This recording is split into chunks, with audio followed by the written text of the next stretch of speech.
محترم ملګري پوښتنه کړې قرباني باره کې یو څوک قرباني کوي او حیوان یې اغېستی خو هغه د قربانۍ نه یو څو ورځې مخکې خسي کړی د هغې زخم نه ده جوړ په دې باندې قرباني کیږي.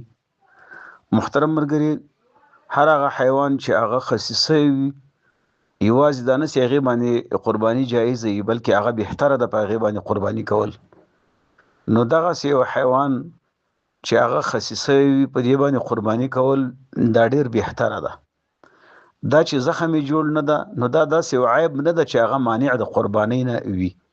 نو که زخم یې جوړ وي که جوړ نه وي په دې باندې قرباني کیږي او مشکل نه لري. هر هغه عیب هغه مانع د قرباني ده چې یا په غوښه کې یا د دې بدن یو لوی حصه عضوه هغې کې څه کمی راولي نو دغسې یو عیب هغه مانع د قرباني وي.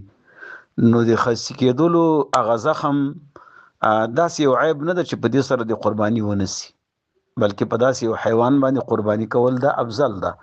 فتاوا علمګیری لیکي والخسي افضل من الفحل لانه اطيب لحما كذا في المحيط. دا فتاوا هندیه ده کتاب الاضحیه الباب الخامس 5 جلد صفحه 299.